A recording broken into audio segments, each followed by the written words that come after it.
knows how many Chinese there are. Something over 1,000 million, perhaps. Getting on for a quarter of mankind. Most of them in China, living under one government, as most Chinese have lived for 2,000 years or so.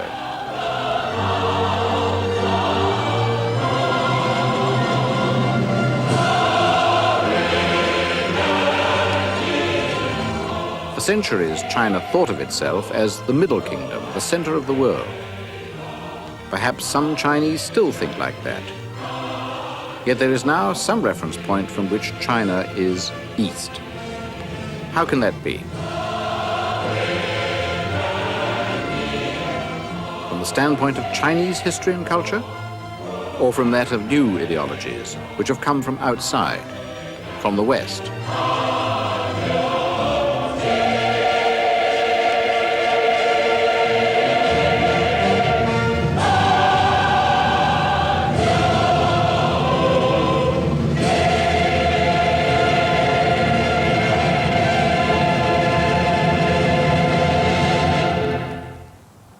For nearly 2,000 years, protected by mountains, deserts, and rainforests, and its own Great Wall, there was a Chinese empire. Its sway and prestige stretched out far beyond its borders. And behind the wall, too, lay a great civilization, one which for centuries had no rival within reach, one long superior to Europe in its achievements.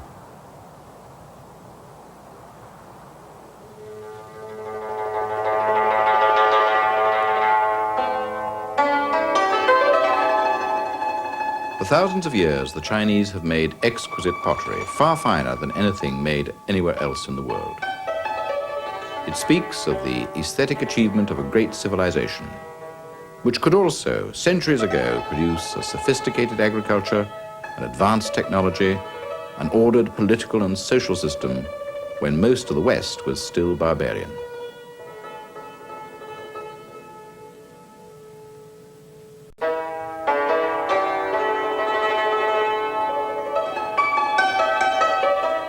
The Chinese language made an early appearance. Calligraphy was always to remain high on the scale of the Chinese arts, although its use was limited to the elite. Mao Zedong was much admired for his skill in that art. It was widely reproduced during his ascendancy, and it enhanced his prestige.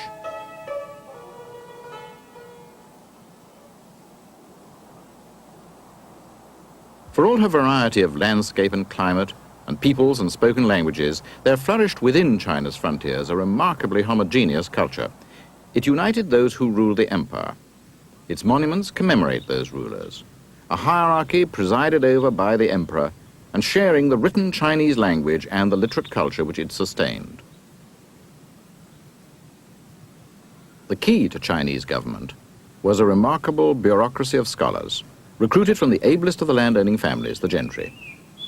They shared a body of traditional values and attitudes, the curious amalgam of precepts and ideas usually called Confucianism.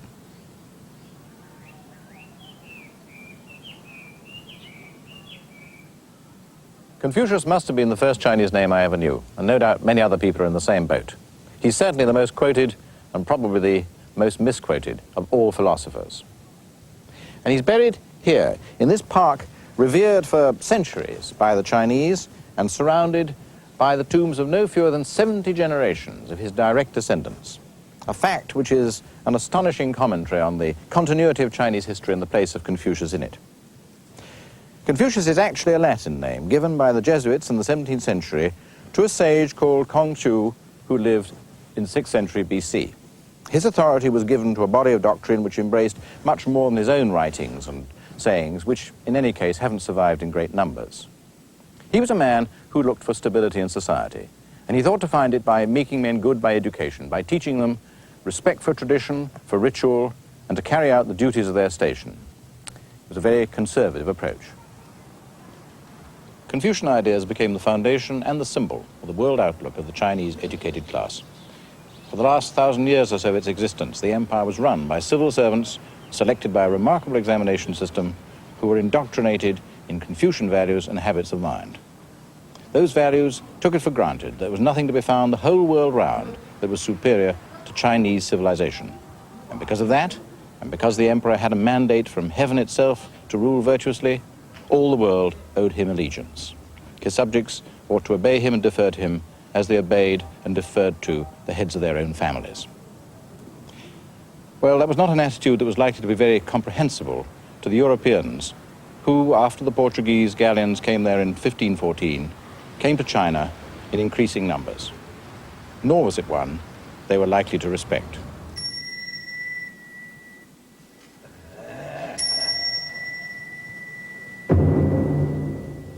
In earlier days, Chinese civilization had dealt very successfully with alien influences. Though most Chinese never had religious beliefs which went beyond simple animism and superstition, and though Confucianism was more of a code of behavior than a faith, Chinese ways could stand up for themselves, even against the great world religions. When they were imported to China, they were always eventually Sinicized, given a Chinese flavor, absorbed into the Chinese tradition, gelded. Buddhism is one instance. It came to China from India in about the 1st century AD. After some spectacular early success, though, the Confucian officials eventually brought it under the control of the state. Prayers for the imperial family were even offered in the Buddhist temples.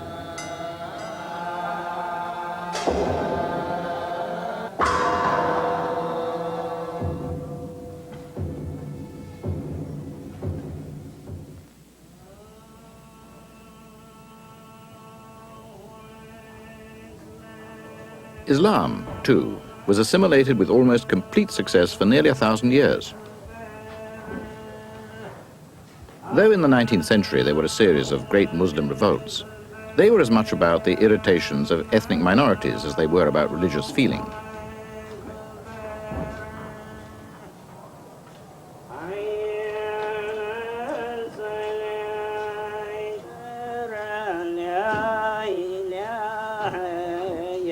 Islam now endures in modern China, but in a highly Sinicized form. This tablet is the oldest Christian relic in China. It dates from what was in Europe the Dark Ages, when a heretical Christian sect called Nestorians sent missionaries here from their base in Persia. But Nestorian Christianity ebbed as time went by. The next Christian missionaries who reached China were a few Roman Catholics who came overland in the Middle Ages. They didn't achieve much either. 也就是说，因为我们的五官在一生的时间犯了很多的罪。 It was only early in the 16th century, when the Portuguese first appeared off China's coasts, that a new, vigorous wave of Christian enterprise began to make itself felt in China. It was to show in due time a new intransigence which, unlike Buddhism and Islam, would in the end resist assimilation.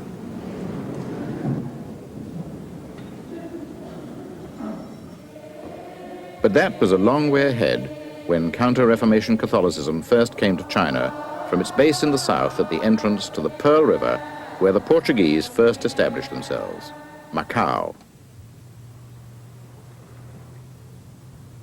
The Portuguese are still there, and their history has left its monuments all over the city. They tried to trade further up the river at the great city of Canton, but the Chinese authorities threw them out. So, for a couple of centuries, Macau was the main point of commercial contact between China and the West, where a curious mixed Eastern and Western community grew up, virtually ignored by the Chinese Empire.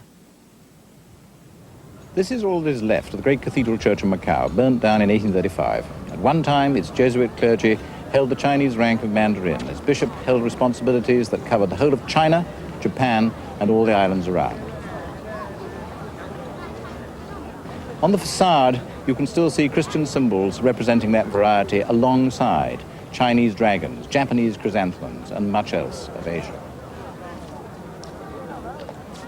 That variety speaks for the history of Macau. It was only originally a little peninsula on a couple of islands with deep anchorage, to which the Portuguese came in 1522 when they were thrown out of Canton by the Chinese.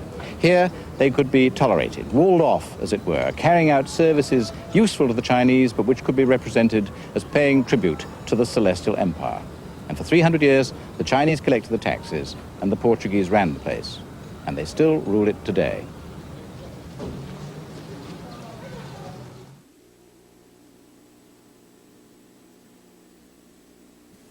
A British mission was sent to China to negotiate the opening up of wider trade with the empire. It was a complete failure. Neither side seems to have had any inkling of the way the other side saw it, nor of the significance of the other's point of view. To the Chinese, goods brought from abroad were essentially tribute rendered to an emperor who, in theory, ruled all mankind. To Europeans and North Americans, it was all just a matter of trade, of exchanges with which government should have as little to do as possible.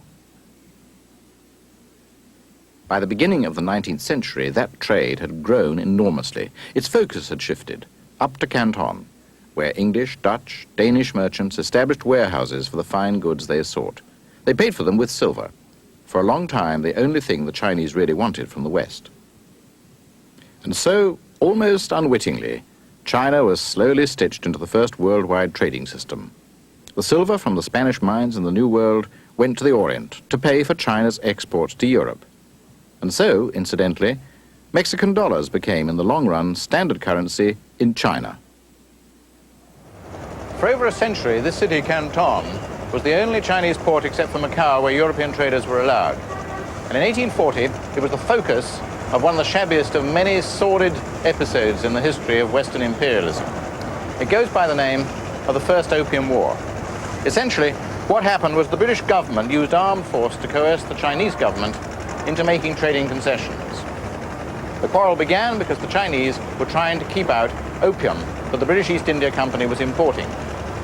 Behind that was a very big economic interest. The East India Company bought enormous quantities of goods, especially tea, from China. Unfortunately, the Chinese didn't want any of the British goods that were offered in return to pay for it. The only thing they would buy was opium, for which there was a huge demand. So, as opium could be grown cheaply and easily in India and at a huge profit, the company imported it, along with, increasingly, a large number of independent smugglers. The Chinese government wanted to stop the trade, not merely because of the horrific effects of addiction upon its own subjects, but also because it too had an economic problem. By the 1830s, so much opium was coming into China that the flow of silver out was beginning to be crippling. True, many Europeans and Americans did not approve of the opium trade or think that opium should be forced on China, any more than did the Chinese officials who destroyed the stuff. But the First Opium War, and those which followed, had much public support. In that confident age when more and more people tended to see Western civilization as the model of what true civilization should be, there were few who thought it wrong that China should be forced to open itself to the West, or at least to the civilizing forces of free trade and Christianity. The Opium War opened a very bad 100 years for China. It was followed by a treaty which was the first of many of what the Chinese saw as unequal treaties imposed on them by Western powers. The import of opium was allowed. 4 more Chinese ports were open to Western trade. Europeans and Americans in China were allowed to live exempt from Chinese law and under their own jurisdictions. They were allowed to have property, be governed by their own consular courts. They were allowed to preach Christianity and to make converts. These privileges were going to be extended over the next century. And for the rest of the 19th century, they were going to eat away at the imperial government's control and authority over its own subjects on its own territories. What is more, Western ways and example were at work corroding Chinese tradition and custom. 2 civilizations were in competition on Chinese soil, face to face, as never before. Once they'd broken into China, Europeans also seized territory there. The first were the British, who took the island of Hong Kong in 1841. By the end of the century, China had lost to foreigners great tracts of her territory, as well as the control of former dependencies like Korea and Indochina. By then, there were 50 treaty ports. The unequal treaties guaranteed this quasi-colonial situation and fed a long and festering Chinese resentment. To add to the difficulties of the imperial government, it had to face in the 1850s and 60s the single greatest social upheaval of its entire history, the Taiping Rebellion.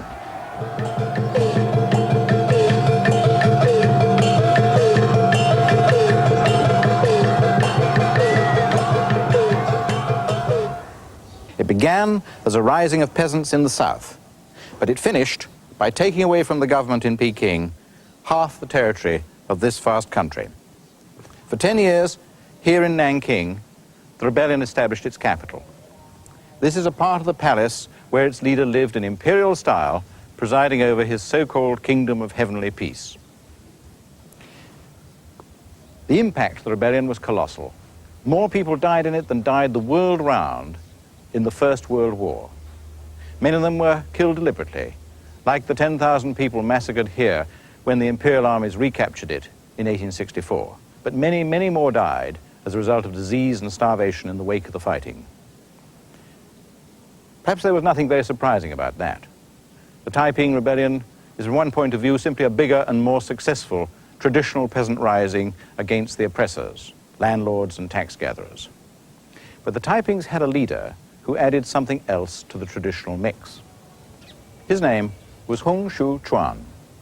He was a man of some education who had taken, but failed, the examinations to enter the Imperial Civil Service. He'd also picked up a number of Western ideas, probably from missionaries and traders he'd met in Canton. And those ideas were to leave their mark on the Taiping movement. For instance, Hung proclaimed the equality of men and women, a startling idea in old China. He forbade the practice of foot binding, which marked women with a servile status. And he forbade the wearing of the pigtail, the humiliating badge which the Manchu emperors had imposed on their Chinese subjects. He adopted a Western calendar. He advocated the communism of property. And he invented a new sort of religion of his own, a mishmash of old views and Christianity. He said he was the younger brother of Christ. Well, it didn't come to very much. And yet for 10 years, the Taiping Rebellion tore China apart and rocked the imperial government to its foundations. One can understand why the modern Chinese communists look back on it with some approval. What is clear is that the Taiping Rebellion imposed a crippling handicap on the Chinese government at a time when it was faced by the Western predators who were beginning to gather around, the British, the French, the Russian. In sheer losses of territory, Russia was the predator from whom Imperial China suffered most. Not surprisingly, perhaps. No other country shares so long a border with China. Russian pressure went back to the 17th century, when Russian settlers pushing east to the Pacific coast across Siberia established themselves in forts and trading posts on the river Amur, the northern border of Manchuria.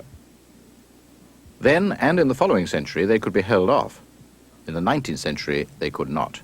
Russia took large areas in Central Asia from China and continued her northern drive to the east to build a Russian Eastern Empire linked by rail to European Russia. That took Russia forward again. Eventually, a Russian army occupied Manchuria and a Russian naval base was set up, Port Arthur.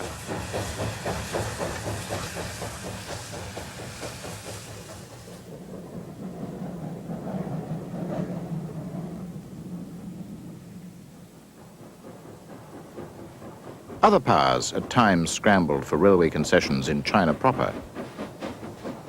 But the Russians built the Trans-Siberian and the North China railways across Manchuria to Vladivostok, their Pacific fortress.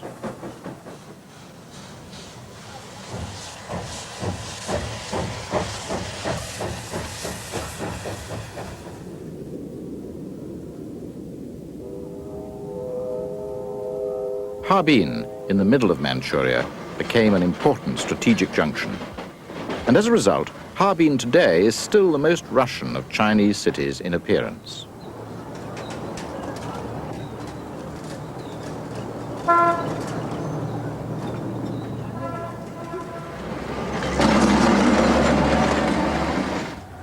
Here, as in other parts of mainland East Asia, it was the subjects of the Tsars who were the prime carriers of Western ways and Western civilization. Like the North Americans, they had pushed forwards from their distant homelands across land by settlement and trade. But they were moving east, not west.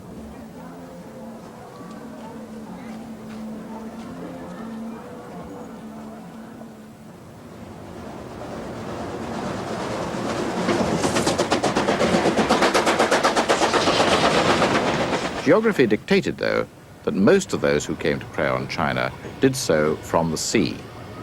They were a mixed lot, some looking for profit and nothing else, some for strategic and diplomatic advantage, a few interested enough to try to understand Chinese culture and life, and perhaps to enter it. Macau was a microcosm of the forces which were to play on China after the First Opium War. This Protestant cemetery illustrates them. It was opened in 1814 to provide a resting place for heretics in an officially Roman Catholic city. It was run by the British East India Company, already the dominant commercial force here.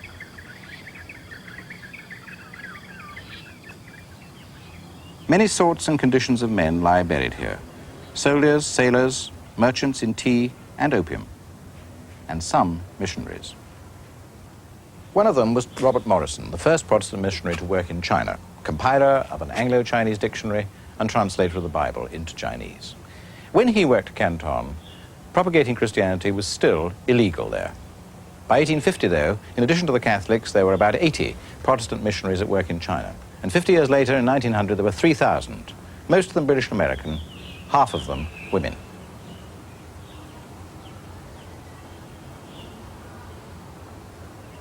Those 19th century missionaries did more to subvert traditional China than any of their predecessors had done. The very presence of so many women missionaries would have ensured a great affront to traditional Chinese ideas about the relations between the sexes. Soon, Protestant missionaries were campaigning to abolish foot binding for girls. Others, who were interested in medicine and in education as much as they were in evangelism, conveyed more of the material culture of the West to China than ever before. And that was, of course, easier in the 19th century because of communications, as it was easier for them to bring with them their families. In one way or another, then, Chinese were changed by the missionaries in many ways. Many a 20th century revolutionary or radical must have got his first ideas of modernization from a mission school or college. Many a convert was converted by what he saw as the superior wisdom and power of the missionaries. It's no wonder they were hated by the Chinese conservatives. As the 19th century went on, Chinese conservatism was able to draw on popular hostility towards Christians. In 1900, imperial officials diverted a rising against their own misgovernment towards the hated foreigners. 200 members of missionary families were murdered. This was the so-called Boxer movement. Its members practiced the traditional martial arts.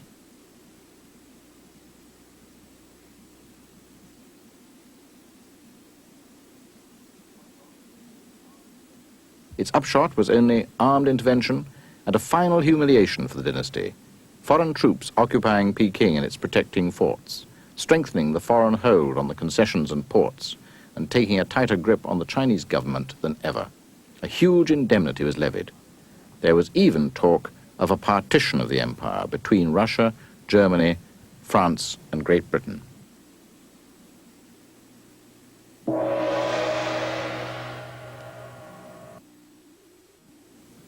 At the end of the 19th century, real power had for decades been in the hands of the Dowager Empress, a former imperial concubine. Under her, the dynasty seemed to have retracted into its shell.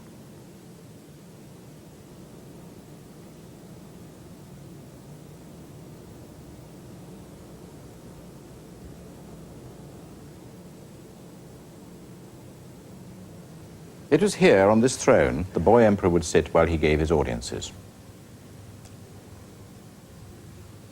Out there on the carpet in front of him would be the ambassadors, or perhaps his ministers, kowtowing. Behind the throne, there was this screen. And through the screen, the people of the audience would be able to see another figure. Dimly, they would see the figure of the old Dowager Empress, and they'd hear her hissing and whispering her advice to the young boy about what he was to do and say. It was all very suspicious, very introverted, very defensive. And in a way, what had happened to the dynasty was happening to China too. It isn't really enough to blame it all on the empress. In the old ruling class, the old psychology was still dominant. Belated reforms, which ended the old system of civil service recruiting and closed the examination booths, would not change that.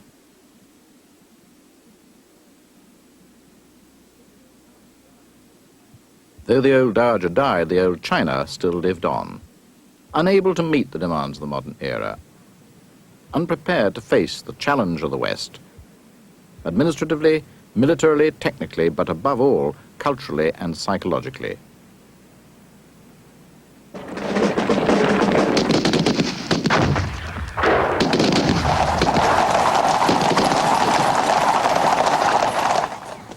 In 1911, the storm broke. 2,000 years of Chinese empire came to an end. A republic was proclaimed. Its first president was an old opponent of the regime, and he looked like a new sort of ruler. Dr. Sun Yat-sen, graduate of the medical school set up by the British in Hong Kong. This is the building in Nanking where on the first day of 1912, the first Republican government of China went into business on its own account. A few weeks later, the 6-year-old emperor abdicated. That seemed to be the end of a revolution which had begun in military risings in 1911. But what really and immediately changed? Certainly nothing much in the daily life of China's peoples. The same ruling classes were still in the saddle, challenged though they were going to be by soldiers, merchants, industrialists in the near future. There were many people who didn't want to abandon much of Chinese tradition. The solidity and structure of the family itself remained unshaken, the traditional integument of Chinese society. The position of the peasant at the bottom of the economic pile was still unchanged. So for a long time, China would have to continue to grapple with its past. 1911 didn't as much complete a revolution as open a new era of uncertainty, an era of debate about ways of modernization, about pace, models to follow, and who should carry it out.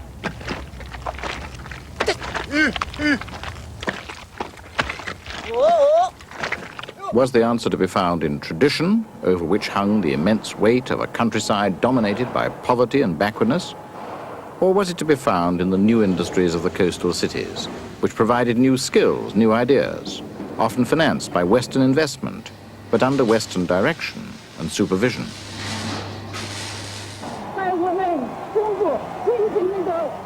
For a long time, in any case, most Chinese faced different problems. The background to their daily life was violence. For nearly 20 years, China virtually dissolved into anarchy. With Western military advisors and techniques and modern weapons, warlords carved out their own little empires. For long periods, the central government, occasionally presided over by Dr. Sun Yat-sen, meant little for all the prestige he was to enjoy in retrospect.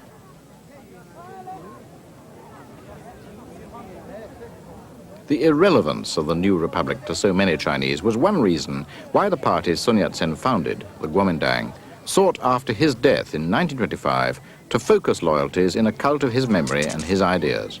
In particular, the Western-style nationalism he propounded as a protection against Western exploitation. He defined his principles as nationalism, democracy, and social progress, all ideals drawn from Western political mythology. But he's commemorated in a shrine at Nanking, built on an imperial scale and in the traditional manner for the commemoration of an emperor. Surprisingly, though Chinese xenophobia had long been directed against Europeans, the new republic joined the Western allies and Japan in 1917 in order to fight the Germans. They sent labor battalions to France. They were to be ill-rewarded for it. Rather than give the Chinese what they wanted in the peace conference, the British and French decided to placate Japan. Chinese liberal and nationalist opinion was outraged. China's representatives refused to sign the treaty and walked out. The Versailles Peace dealt a heavy blow to the reputation of Western liberalism. It seemed as if principles like those of President Wilson's 14 points, which looked forward to a post-war world of democratic, free, cooperating states, had somehow been weighed in the balance and found wanting. And among those who'd weighed them were some Chinese intellectuals, some of them turning already to an ideology new to their country, Marxism. That too, of course, was a Western creed. But at that moment, it was the creed of a new revolutionary state, Soviet Russia. And Russia was at loggerheads with the old historic Western nations. So it was almost impossible for an Asian still grappling with colonialism not to see Marxism and communism in their Bolshevik forms as really anti-Western, anti-imperialist. Naturally, the Russians were anxious to take advantage of that situation. The Comintern soon began to interest itself in China. In the summer of 1920, the first Comintern agent arrived here. And in the following year, a very mixed group of intellectuals came together to begin to organize the Chinese Communist Party. And its first Congress was held here in the French concession at Shanghai, in this tiny room. Among those recorded as present was a young man from a peasant family in Hunan. At that time, he doesn't seem to have left a very individual mark on the origins of the party, and perhaps he already had a view of its future which was slightly different from that of some of his colleagues. Nevertheless, he was going to be the man who made it the primary political force in China. His name was Mao Zedong. From other sources, too, Western influences began to penetrate the Chinese elites more deeply in the 1920s.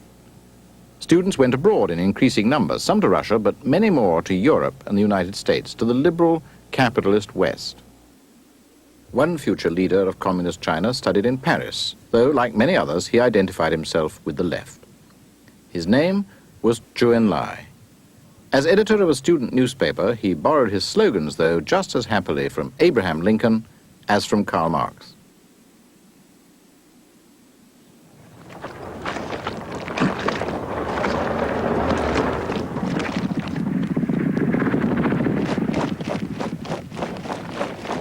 After Sun Yat-sen's death, a young Moscow-trained soldier, Chiang Kai-shek, emerged as the dominant figure in the Kuomintang. Though they formally worked together for years, tensions gradually developed between the Kuomintang and the Chinese Communist Party. But there were tensions inside Chinese communism, too.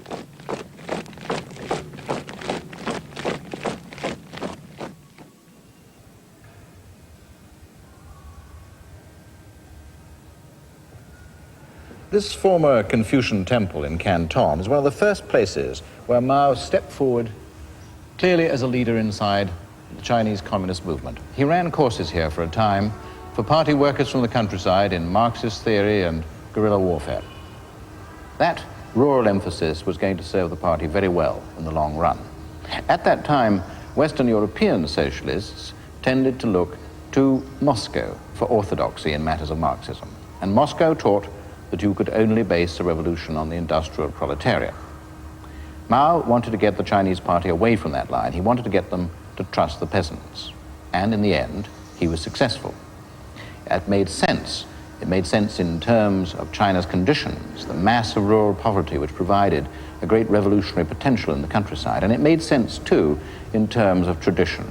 The tradition of egalitarian, utopian rural revolts like those of the Taiping, which tried to tap new moral forces and change men's wills, and not just wait on the blind forces of history as the Moscow theoreticians preached. So began the training of China's rural masses in techniques which were to triumph when the Soviet textbook strategy of collaboration with the nationalist Kuomintang and relying on the industrial proletariat had failed.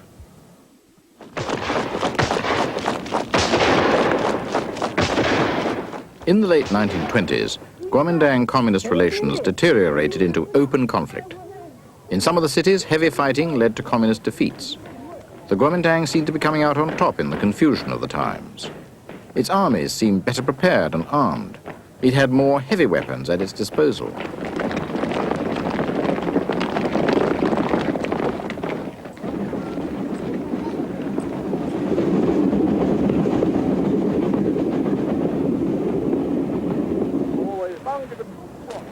All the time, there was in the background the continuing agitation provided by anti-Western feeling. The Western powers were, in fact, slowly giving ground in China from the early 1920s onwards, but their presence was still very visible.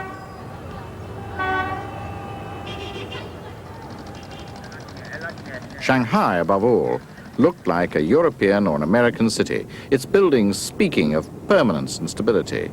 And it was the site of the biggest of the international settlements, policed and governed by the Americans and British, with a separate French concession as its neighbor, depending ultimately on Western power for its protection. Shanghai's very shape and appearance had been determined by Europeans and Americans, and to an astonishing extent it still is.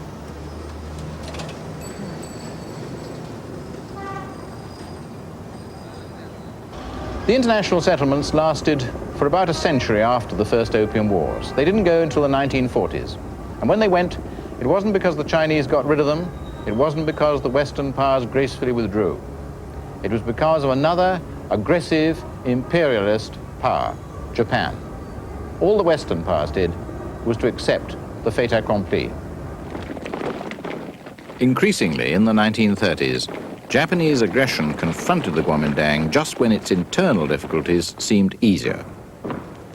The Chinese communists were indeed, by 1934, perilously near to final defeat by Chiang Kai-shek's forces.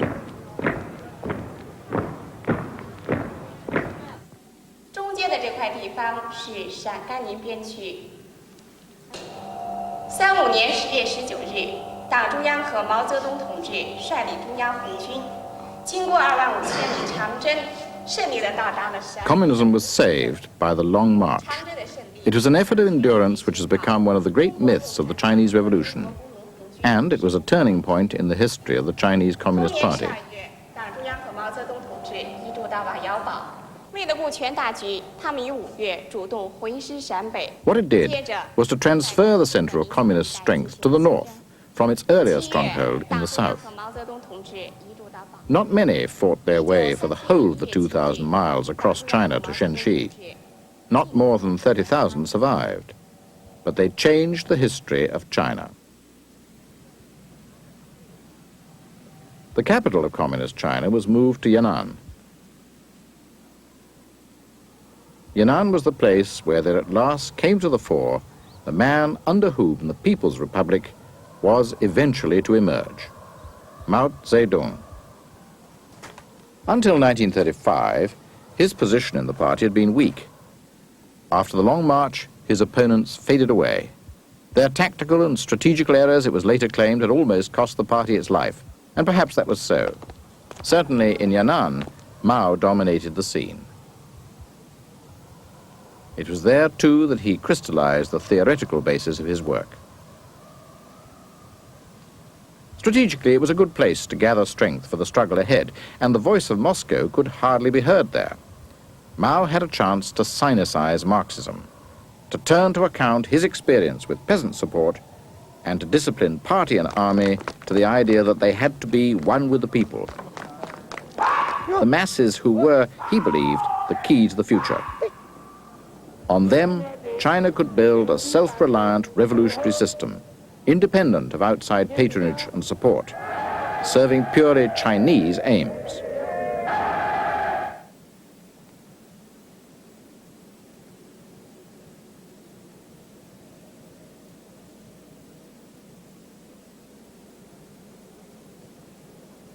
After years of semi-hostility, there then began the struggle which the Chinese called the Anti-Japanese War, which was later to merge into the Second World War.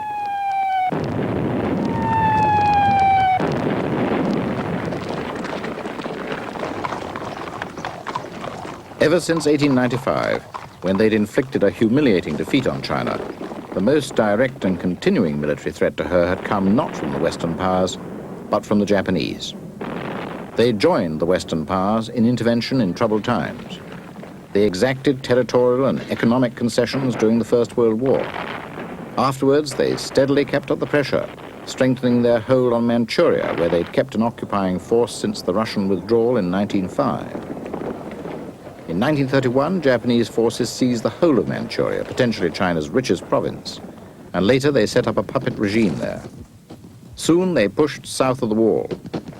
When Mao arrived in Yan'an, it was already certain that an all-out struggle with Japan could not be far away.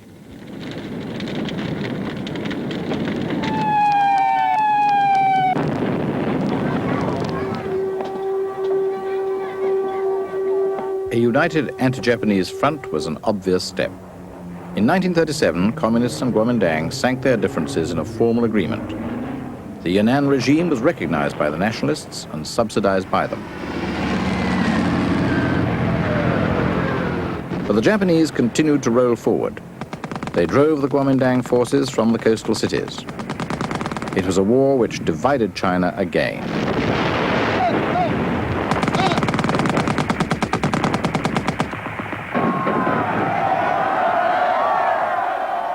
For all their heavy support with American supplies, the Kuomintang forces fell back into the deep interior and almost gave up operations against the Japanese after Pearl Harbor. Meanwhile, the Communists concentrated on war behind the Japanese lines and across their lines of communication. As a result, the Japanese were not in the end defeated in the field by the Chinese. They gave up in China because of what happened in the Pacific and at Hiroshima and Nagasaki.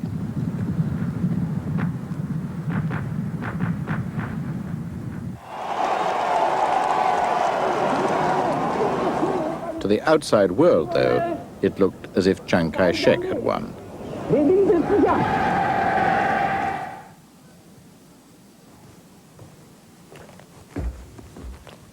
Once the Japanese were out of the way, the nationalist Kuomintang and the communists could settle their own accounts. To begin with, there was talk of coalition. There were prolonged negotiations, some of them held here in Nanking. In this house, there was a communist delegation led by Chu Enlai. So that makes this one of the many small rooms where the destinies of China were decided in this century. But civil war had already begun. For their side, the nationalists had first the prestige of international recognition, even by the Russians, as the legitimate government of China. They had some American arms, they had control of the major cities.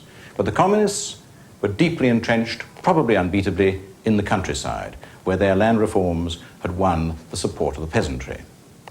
They had Japanese arms, and they had also some qualified support from the Russians.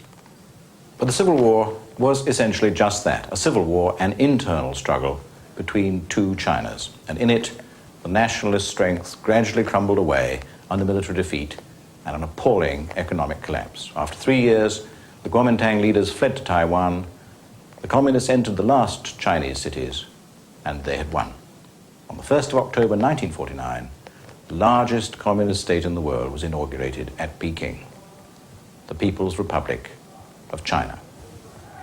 For the first time in 50 years, almost all of mainland China was united under one government, a Chinese government. The mandate of heaven had been renewed.